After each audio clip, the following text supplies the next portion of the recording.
கர்த்தருடைய பரிசுத்த நாமத்திற்கு மகிமை உண்டாவதாக. இந்த அருமையான மாலை பொழுதிலே பரிசுத்தவான்கள் தேவ பிள்ளைகளோடு சேர்ந்து கர்த்தரை தொழுது கொள்ளவும் அவருடைய சன்னிதானத்திலே காத்திருக்கவும் அடியனுக்கு தேவன் பாராட்டின அன்பிற்காய் கர்த்தரை துதிக்கிறேன், சோதரிகிறேன். இப்பொழுதும் நாம் தியானிக்கும்படியாய் தேவன் கொடுத்த வார்த்தையாவது திவ்ய வாசகனாகிய அப்போஸ்தலனுக்கு வெளிப்படுத்தினதான விசேஷம் 15ஆம் அதிகாரம் 1ஆம் வசனத்தை வாசிக்கலாம். பின்பு வானத்திலிருந்து பெரிதும் ஆச்சரியமுமான வேறொரு அடையாளமாகிய கடைசியான 7 வாதிகளை உடைய 7 தூதரை கண்டேன். அவைகளால் தேவனுடைய கோபம் முடிகிறது. ஆமேன். இங்கே மிகவும் ஒரு முக்கியமான ஒரு காரியத்தை வாசிக்க கேட்கிறோம்.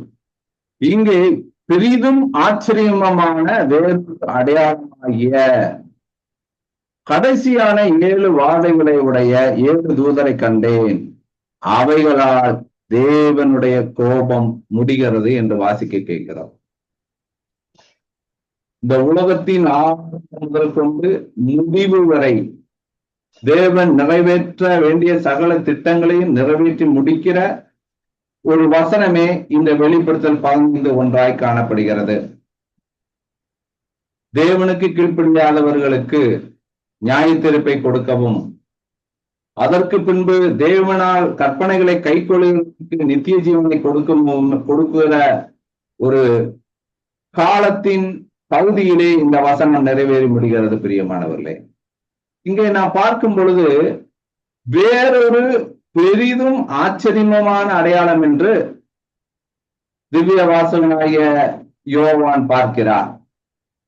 வேதத்திலே அதை குறித்து நாம் பார்க்கும் பொழுது, வெளிப்படுத்தின விசேஷத்திலேயே நாம் பார்க்கும் பொழுது 2 இடங்களில் அடையாளங்களை குறித்து குறிப்பிடப்படுகிறது. வெளிப்படுத்தல் 12ஆம் அதிகாரத்திலே 1-2 வசனங்களை வாசிப்போம் என்றால், அங்கே வானத்திலே பெரிய அடையாளம் காணப்பட்டது என்று நாம் வாசிக்கிறோம். அந்த அடையாளமானது இந்த வலுசர்ப்பத்தை வீழ்த்துகிற சபையின் தன்மையை அறிவிக்கிறதாக நாம் அறிந்திருக்கிறோம். அதை போல அதே அதிகாரத்திலேயே 3ஆவது வசனத்திலே பார்க்கும் பொழுது வேறு அடையாளம் இருந்ததாக பார்க்கிறோம். அது வலுசர்ப்பத்தின் சபையின் அடையாளமாகவும், அந்த வலுசர்ப்பத்தின் சபையோடு கூட இந்த மணவாட்டி சபை யுத்தம் செய்கிறதையும் நாம் அந்த அதிகாரம் முழுமைக்கும் படிக்கிறோம். அதில் எப்படியாக எடுத்துக்கொள்ளப்படுதல் நடக்கிறது என்றும், கைவிடப்படுவர்களை எப்படியாய் இந்த 3ஆவது வசனத்தில் உள்ள வலுசர்ப்பமானவன் உபத்திரவப்படுத்துகிறான் என்றும் நாம் பார்க்கிறோம்.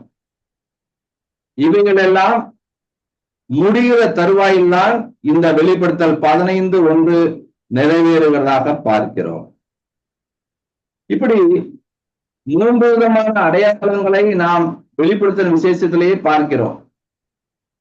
இப்பொழுது புதுவாக வேதத்திலே பழைய ஏற்பாட்டிலும் புதிய ஏற்பாட்டிலும் தேவனால் கொடுக்கப்பட்ட அடையாளங்கள் எத்தனை என்றும், அவைகள் எதற்காய் கொடுக்கப்பட்டன என்றும் நாம் தியானிப்பது நலமாக இருக்கும். பிரியமானவர்களே, காரணம் இந்த உலகம் அடையாளங்களும் அற்புதங்களும் தான் மக்கள் தெய்வங்களை வணங்குகிறதை பார்க்க முடிகிறது.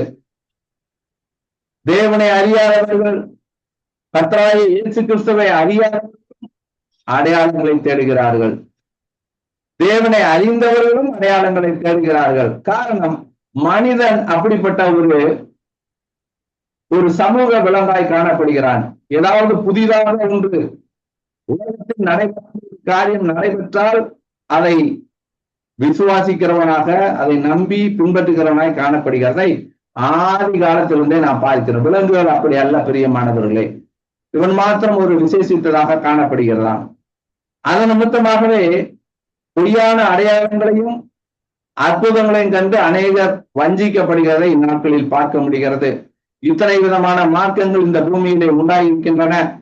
பூமியின் கிழக்கு பகுதியை எடுத்துக்கொண்டால் 3 விதமான மார்க்கங்கள் எழுதி இந்த ஆளுகை செய்கிறதை பார்க்கிறோம். பூமியின் மேற்கு பகுதியில் எடுத்துக்கொண்டால் 2 மார்க்கங்கள் அவர்கள் பின்பற்றி அவைகளை கடைபிடிக்கிறதையும் பார்க்கிறோம்.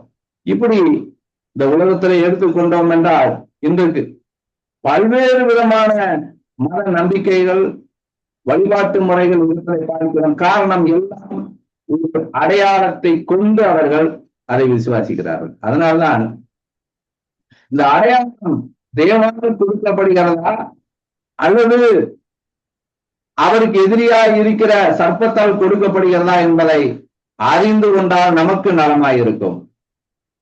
இல்லை என்றால் நாமும் அந்த பொல்லாத வஞ்சகத்திலே மாட்டிக்கொள்வோம். பிரியமானவர்களே, இங்கே இயேசு கிறிஸ்துவும் கூட அவர் மெசியா தான் என்றும் உங்களுக்காக வந்த இரட்சகர் தான் என்பதும் அறிவிப்பதற்காக பல்வேறு விதமாக அடையாளங்களையும் அற்புதங்களையும் காண்பித்து சீசர்களை அவரை பின்பற்ற செய்தார் என்றும் நாம் அறிந்திருக்கிறோம். இவைகள் எல்லாம் எதற்காக? மெய்தேவன் இவர் என்றும் அவருடைய வார்த்தைகளை பின்பற்றுவதற்காகவும் கொடுக்கப்பட்டவை. அவைகளை குறித்து தான் இன்றைய தினம் நாம் தியானிக்க இருக்கிறோம்.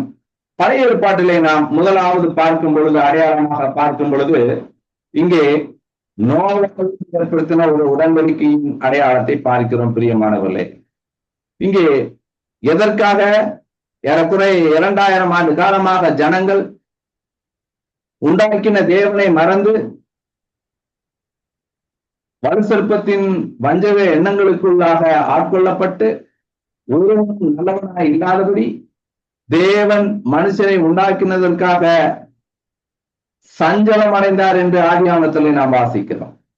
அப்படிப்பட்ட ஒரு சூழ்நிலையிலே ஜல பிரளயத்தின் மூலமாக இந்த மனுஷர்களும் மிருகஜீவனும் அழிக்கப்பட்டன என்ற வரலாறு கூறுகிறது. வேதாகமும் அப்படியாகவே அதை உறுதிப்படுத்துகிறது.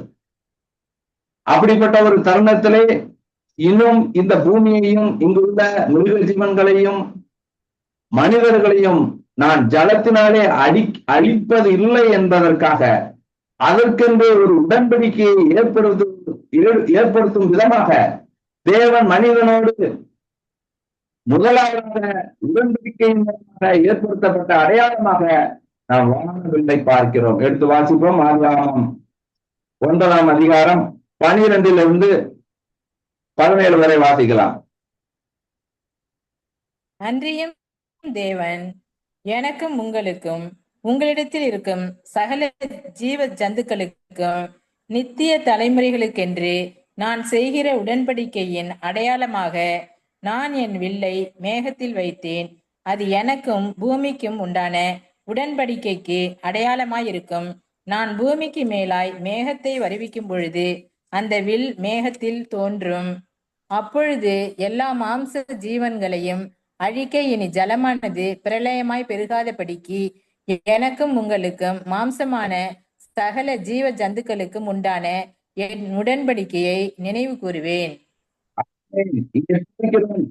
அந்த வில் மேகத்தில் தோன்றும் பொழுது தேவனுக்கும் பூமிக்கு மேலுள்ள சகலவித மாம்ச ஜீவன்களுக்கும் உண்டான நித்திய உடன்படிக்கையை நான் நினைவு கூறும்படிக்கு அதை நோக்கி பார்ப்பேன்.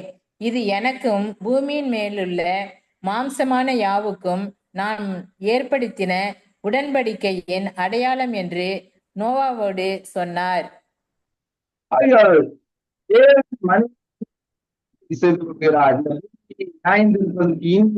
நான் ஜலத்தை அல்லது தண்ணீரை பயன்படுத்த போவதில்லை என்பதற்காக செய்யப்பட்ட உடன்படிக்கையின் அடையாளம் தான் வானவில் என்று பார்க்கிறோம். அதுக்கு முன்பாக வானவில் இந்த பூமியிலே தோன்றவில்லை. அது அறிவியல் கூற்றின்படி அது சரியாகவே காணப்படுகிறது. அதை குறித்து நாம் விரிவாக அதை ஆராய இப்பொழுது சமயமில்லை.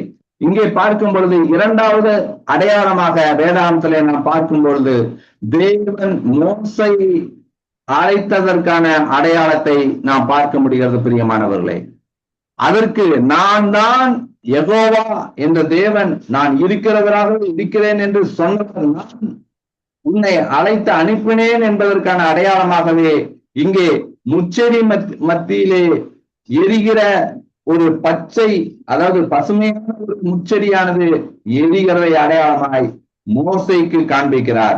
யாத்ராகமம் 3ஆம் அதிகாரம் 2, 3, 12 வசனங்களை வாசிப்போம். அங்கே கர்த்தருடைய தூதனானவர் ஒரு முட்செடியின் நடுவிலிருந்து உண்டான அக்கினி என்று அவனுக்கு தரிசனமானான். முட்செடியால் ஜுவாலித்து எரிந்தும் அது வெந்து இருந்தது. மோசே, இந்த முட்செடி வெந்து போகாதிருக்கிறது என்ன? நான் கிட்ட போய் அந்த அற்புத காட்சியை பார்ப்பேன் என்றான். அவர்களை எகிப்தியரின் கைக்கு விடுதலையாக்கவும் அவர்களை அந்த தேசத்திலிருந்து நீக்கி கானானியரும் ஏத்தியரும் எமோரியரும் பெர்சியரும் ஏவியரும் எபூசியரும் இருக்கிற இடமாகிய பாலும் தேனும் 12 ஓடுகிற நலமும் விசாலமான தேசத்தில் சிஸ்டர் அதற்கு அவர், நான் உன்னோடே இருப்பேன். வாசிங்க. அதற்கு அவர், நான் உன்னோடே இருப்பேன். நீ ஜனத்தை எகிப்திலிருந்து அழைத்து வந்த பின் நீங்கள் இந்த மலையில் தேவனுக்கு ஆராதனை செய்வீர்கள். நான் உன்னை அனுப்பினேன் என்பதற்கு இதுவே ஆம். இங்கே பசுமையாக இருக்கிற முச்செடியானது இழிகிறது.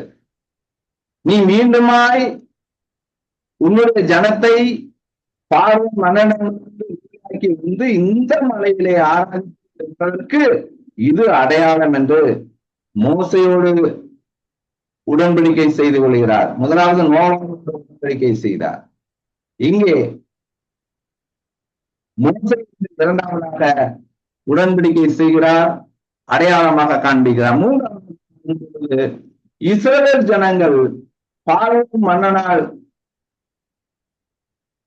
வாதிக்கப்பட்ட பொழுது அவர்கள் தேவனை ஆராதித்துக் கொள்ள அவர்களை விட வேண்டும் என்று சொன்ன பொழுது தேவனுடைய கரம் அங்கே வெளிப்பட்டது என்பதை பார்வோன் அறிந்து கொள்வதற்காக ஏறக்குறைய 10 விதமான அடையாளங்களை கொண்டு வாதைகளால் அந்த அடையாளத்தின் மூலமாக இந்த இஸ்ரவேல் ஜனங்கள் விடுவிக்கப்பட்டதை நாம் பார்க்க முடிகிறது. எடுத்து வாசிப்போம். யாத்ராகமம் 7ஆம் அதிகாரம் 23ஆம் வசனத்தை வாசிப்போம்.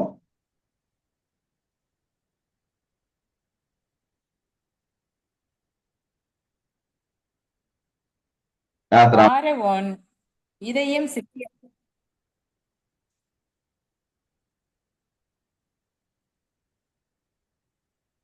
யாத்ராமம் சாரி சிஸ்டர் 8ஆவது அதிகாரம் 22ஆம் வசனம் 22வது வசனத்தை வாசிப்போம். 22, 23. பூமியின் நடுவில் நானே கர்த்தர் என்பதை நீ அறியும்படி என் ஜனங்கள் இருக்கிற கோசேன் நாட்டில் அந்நாளிலே வண்டுகள் வராதபடிக்கு அந்த நாட்டை விசேஷப்படுத்தி என் ஜனங்களுக்கும் உன் ஜனங்களுக்கும் வித்தியாசம் உண்டாகும்படி செய்வேன். இந்த அடையாளம் நாளைக்கு உண்டாகும் என்று கர்த்தர் சொல்லுகிறார் என்று சொல் என்றார். இந்த 10 விதமான வாடுகளிலே மிகவும் சிறப்பானதை பார்க்கும் பொழுது கோசே நாட்டிலே வண்டுகள் காணப்படவில்லை. இஸ்ரேல் ஜனங்கள் தங்கு வாழ்கிற இடத்திலே மற்ற எகிப்து முழுவதுமாக வண்டுகள் நிறைக்கப்பட்டு ஒரு வேறுபாட்டை காண்பிக்கிறார். இப்படி ஒரு அடையாளத்தின் மூலமாவது இந்த பார்வை ஜனங்களை விடுதலை ஆக்குவானா என்று பார்ப்பதற்காக இங்கே ஒரு அடையாளத்தை காண்பிக்கிறார். இந்த அடையாளம் நாளைக்கு உண்டாகும் என்று கர்த்தர் சொல்லுகிறார். அதே போல எல்லாமே அடையாளம் தான்.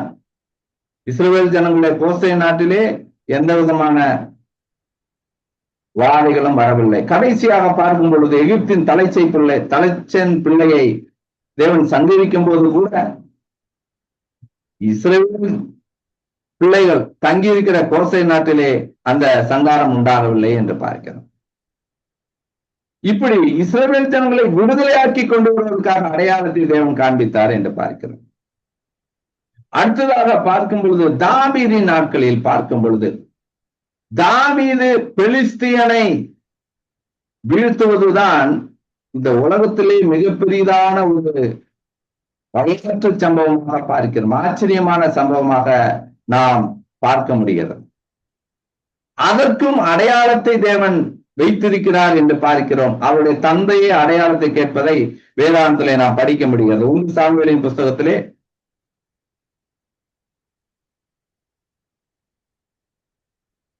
17ஆம் அதிகாரம் 18, மற்றும் 29, 37 வசனங்களை வாசிப்போம். 1 சாமுவேல் 17, 18.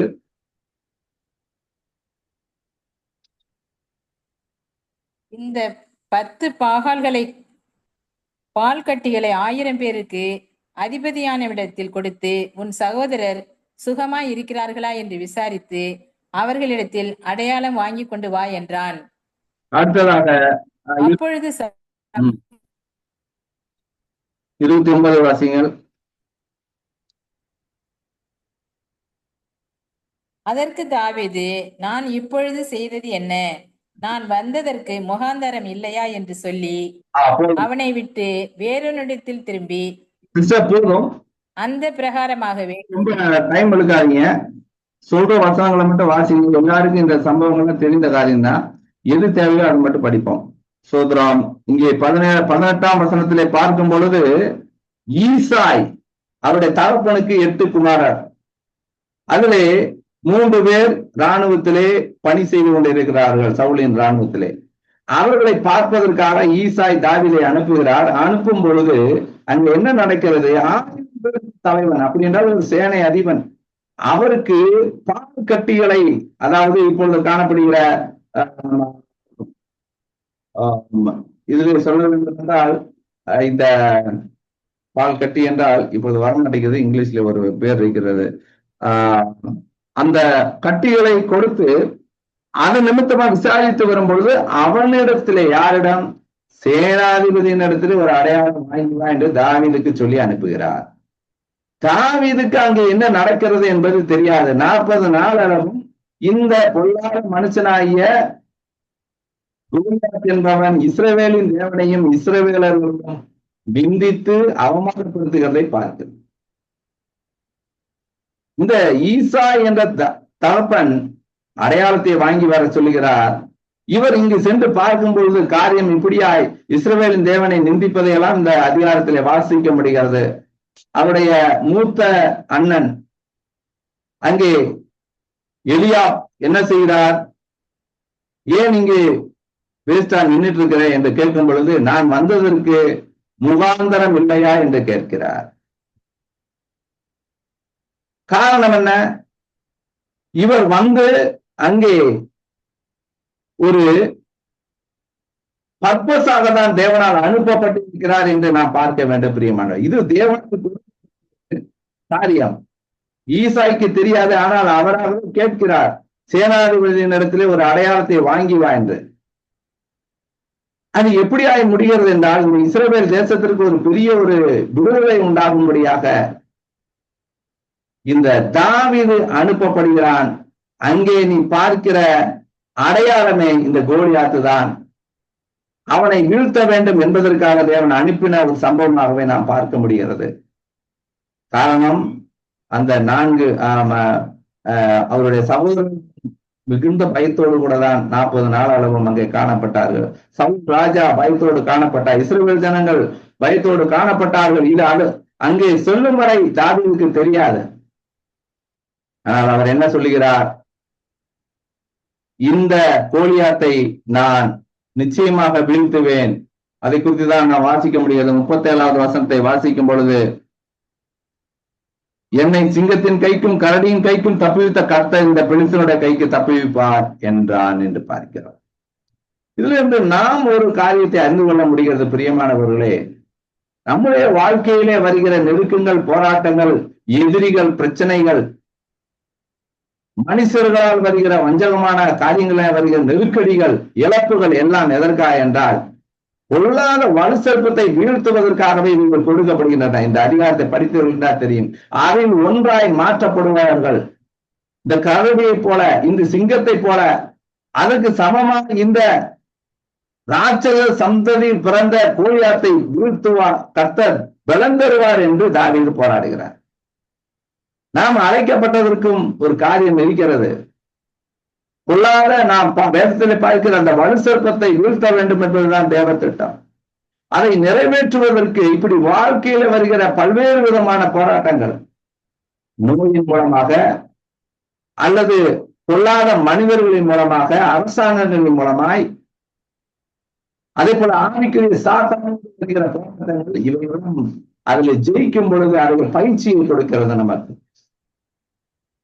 அவைகளின் மூலமாய் பெற்றுக்கொள்ளும் பொழுது கடைசியாக வருகிற வெளிப்படுத்தல் 12 வருகிற யுத்தத்திலே வீழ்த்த வலுசற்பத்தை வீழ்த்த நமக்கு பலன் தருகிறார். தாவீதினுடைய வாழ்க்கையை நாம் எடுத்துக்கொள்ளலாம். ஈசாய் அடையாளத்தை வாங்கி வர சொல்லுகிறார் அவருடைய அப்பா. ஆனால் அதற்கு பின்பு பார்க்கும் பொழுது இவைகள் சம்பவித்ததினாலே தொடர்ந்து அவருடைய வாழ்க்கையை மாறிவிடுகிறார். ஆடு மேய்த்தவன் அரசனாய் மாற்றப்படுகிறான்.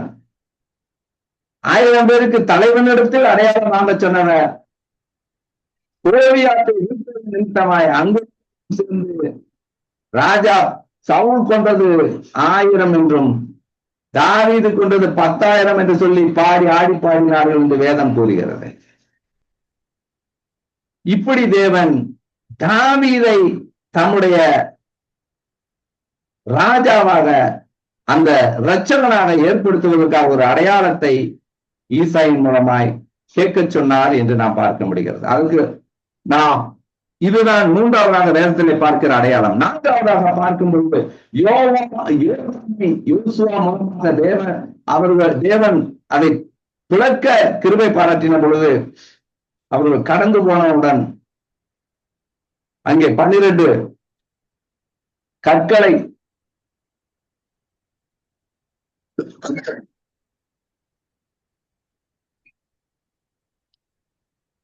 எழுத்துவர செய்து அதை யோர்தானுக்கு அப்புறத்திலே அதை அடையாளமாக நாட்டினார்கள் என்று நாம் பார்க்கிறோம். யோசுவா 4:7 வாசிப்போம்.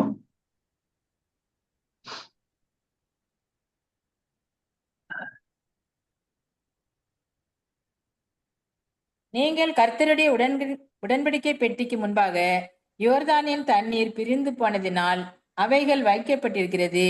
யோர்தானை கடந்து போகிற பொழுது யோர்தானின் தண்ணீர் பிளந்து போயிற்று. ஆகையால் இந்த கற்கள் இஸ்ரவேல் புத்திரருக்கு என்றைக்கும் நினைப்பூட்டும் அடையாளம் என்று சொல்லுங்கள் என்றான். ரட்சித்தார் என்பதற்கு அடையாளமாக 12 கற்களை எடுத்து வைக்க சொல்லுகிறார் தேவன். எல்லாம் ரட்சிப்பை ஞாபகத்தமாக வைப்பதற்கு. அதே போல பார்க்கும் பொழுது எசேக்கியா ராஜாவுக்கு ஒரு அடையாளத்தை பழைய ஏற்பாட்டிலே தேவன் கொடுக்கிறார்.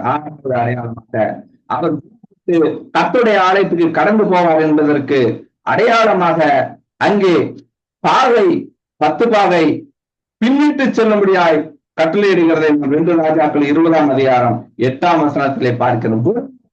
அடையாளமாக இதை பார்க்கிறோம். இப்படி பழைய ஏற்பாட்டிலே 6 விதமான அடையாளங்களை தேவன் தன்னுடைய ஜனங்களை மீட்டு ரட்சிக்கவும் அவர்களோடு உடன்படிக்கை செய்கிறதாக நாம் பார்க்கிறோம். அடையாளங்களாக பார்க்கும்போது இயேசுவின் பிறப்புக்கென்று ஒரு அடையாளத்தை தேவன் கொடுக்கிறார். இதோ ஒரு கன்னியை கற்பவதியாகி அவர் ஒரு குமாரனை பெறுவாள் என்பதே அடையாளம். அது மாத்திரமல்ல, பிள்ளையை பொதிந்து அங்கே அரியணையிலே வைத்திருப்பதாக நாம் அடையாளமாக பார்க்க முடிகிறது. எடுத்து வாசிப்போம். லூக்கா 2ஆம் அதிகாரம் 12ஆம் வசனத்தை வாசிப்போம்.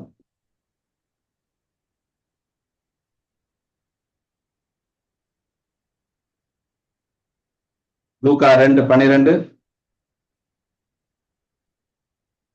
பிள்ளையை துணிகளில் சுற்றி முன்னணையிலே கிடைத்திருக்க காண்பீர்கள், இதுவே உங்களுக்கு அடையாளம் என்றான். அங்கே அடையாளத்தை காண்பிக்கிறார். இதுதான் தேவ பிள்ளையாக அனுப்பப்பட்ட மெஸ்ஸியா என்பதை காண்பிப்பதற்கு.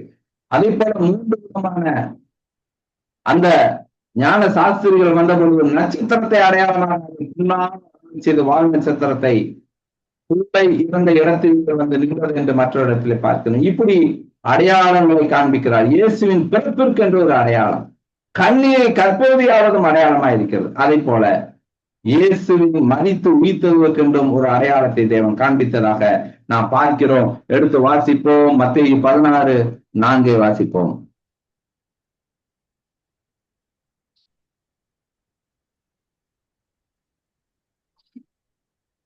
இந்த பொல்லாத விபச்சார சந்ததியார் அடையாளம் தேடுகிறார்கள். யோனா தீர்க்கதரிசியின் அடையாளமே என்று வேற அடையாளம் இவர்களுக்கு கொடுக்கப்படுவதில்லை என்று சொல்லி அவர்களை விட்டு புறப்பட்டு போனார். இயேசுதான் மெஸ்ஸியா, என்னுடைய இறப்பு உயிர்த்தெழுதல் இப்படிதான் இருக்கும் என்பதற்காக யோனா தீர்க்கதரிசியின் அடையாளமாக அவர் அறிவிக்கிறார். யோனா எப்படியாய் 3 பகல் 3 இரவு மீனின் வயிற்றிலே இருந்தாரோ அதை போல மனுஷகுமாரன் மற்றொரு இடத்துல நாம் வாசிக்க முடிகிறது. மனுஷகுமாரன் பூமியின் வயிற்றிலே இருப்பார் என்றும் பின்பு அவர் உயிர்த்தெழுந்து வருவார் என்பதையும் அடையாளமாக கொடுத்தார். அடுத்ததாக நாம் பார்க்கும் பொழுது இயேசுவை காட்டி கொடுக்கிற காரியத்திலே அந்த யூதாஸ் காரியோத் ஒரு அடையாளத்தை கொடுத்ததாகவும் நாம் பார்க்க முடிகிறது. யாரை முத்தமிடுகிறனோ அவர்தான் இயேசு கிறிஸ்து என்பதை அறிவிப்பதற்கு ஒரு அடையாளத்தை கொடுப்பதை நாம் பார்க்க முடிகிறது. மத்தேயு 26ஆம் அதிகாரம் 48ஆம் வசனத்தை வாசிப்போம்.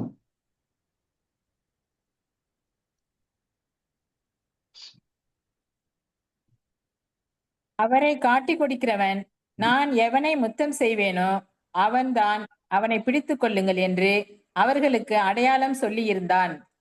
பிரியமானவர்களே, இப்படி இது ஒன்றுதான் ஒரு தீமையான ஒரு அடையாளமாக வேதாகமத்திலே பார்க்க முடிகிறது. தீமைக்கான அடையாளமாக இந்த யூதாஸ் காரியோத் என்பவனும் அடையாளத்துக்கான, ஆனா இது ஒரு தேவனுக்கு எதிரான ஒரு அடையாளமாக அவரை காட்டி கொடுப்பதற்கு என்று முத்தத்தினாலே காட்டி கொடுக்க முத்தத்தை ஒரு அடையாளமாய் வைத்திருந்ததையும் வேதத்திலே நாம் பார்க்க முடிகிறது. அடுத்து 4வதாக இயேசு கிறிஸ்துவின் ரகசிய வருகை எப்பொழுது நடக்கும் என்பதற்கு அடையாளத்தையும் தேவன் காண்பித்து வைத்திருக்கிறார். மத்தேயு 24ஆம் அதிகாரம் 3ஆம் வசனத்தை வாசிப்போம். பின்பு அவர் ஒலிவ மலையின் மேல் உட்கார்ந்திருக்கையில் சீஷர்கள் அவரிடத்தில் தனித்து வந்து, இவைகள் எப்பொழுது சம்பவிக்கும்? உம்முடைய வருகைக்கும் உலகத்தின் முடிவுக்கும் அடையாளம் என்ன? எங்களுக்கு சொல்ல வேண்டும் என்றார்கள். ஆமென். அதற்கு பின்பு நீங்கள் தொடர்ந்து வாசித்து பார்த்தீர்கள் என்னெல்லாம் சம்பவிக்கும். 10 விதமான, ஏறக்குறைய 10 விதமான அடையாளங்கள் ரகசிய வருகைக்கு அவர் வைத்திருக்கிறார் என்று பார்க்கிறோம். அந்த காலத்தில் தான் நாம் வாழ்ந்து கொண்டு இருக்கிறோம். பிரியமானவர்களே, இதை குறித்தெல்லாம் நாம் அநேக வேலைகளை தியானித்திருக்கிறோம். இங்கே அடையாளங்களை குறித்து மாத்திரமே நாம் தியானித்துக் கொண்டிருக்கிறோம். புதிய ஏற்பாட்டிலே இப்படியாக 4வதாக அவருடைய ரகசிய வருகைக்கின்ற அடையாளத்தை கொடுக்கிறார். 5வது அடையாளமாக இயேசுவின் பகிரங்க வருகைக்கின்ற அடையாளமாக அதே அதிகாரம் மத்தேயு 24:30 கொடுக்கிறார். வாசிப்போம். 24:30 வாசிப்போம். அப்பொழுது மனுஷகுமாரனுடைய அடையாளம் வானத்தில் காணப்படும். அப்பொழுது மனுஷகுமாரன் மிகுந்த மகிமையோடும் வானத்தின் மேகங்கள் மேல் வருகிறதை பூமியில் உள்ள சகல கோத்திரத்தாரும் கண்டு புலம்புவார்கள். ஆமென். அடையாளம் காணப்படும். அப்பொழுது என்ன நடக்கிறது? சகல பூமியின் சகல கோத்திரத்தாரும் சகல பாஷைக்காரும் கண்டு புலம்புவார்கள்.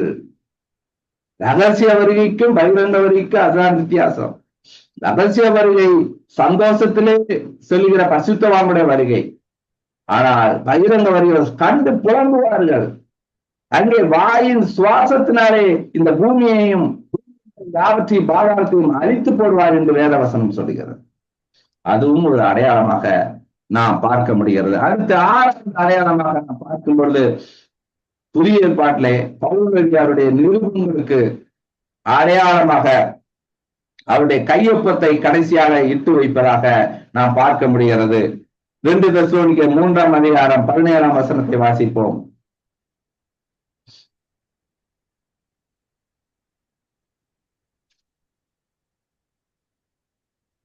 பவுலாகிய நான் என் கையெழுத்தாலே உங்களை வாழ்த்துகிறேன். நிருபங்கள் தோறும் இதுவே அடையாளம், இப்படியே எழுதுகிறேன். இதுவே அடையாளம் என்று எல்லா நிருபங்களிலும் கடைசியாக அவருடைய ஒப்பத்தை இட்டு வைத்திருக்கிறார், கையொப்பத்தை. இது கூட நம்முடைய நிருபங்கள் லெட்டர்கள் கடைசியிலே நம்முடைய கையொப்பத்தை இட்டு அனுப்புவதை அத்தாரிட்டியாக நம்முடைய லெட்டர் என்பதற்கு ஆதாரம் அதுதான். இப்படி பவுலடியார் இந்த நிறுவனங்களுக்கெல்லாம் நான் தான் எழுதினேன், ஆகையால் இதை நீங்கள் பின்பற்ற வேண்டும். புதிய ஏற்பாட்டு கால விசுவாசிகள் ஏறக்குறைய 2000 ஆண்டு காலம் பின்பற்ற வேண்டும் என்பதை உறுதிப்படுத்த அடையாளமாக தேவன் இந்த பவுலடியாருக்கு சொன்னபடியாக அவர் கையொப்பமிட்டு அதை அனுப்பி வைத்திருக்கிறார். இப்படி பழைய ஏற்பாட்டிலே 6 அடையாளங்கள், புதிய ஏற்பாட்டிலே 6 அடையாளங்களை நாம் வேதத்திலே பார்க்க முடிகிறது. இவைகள் யாவும்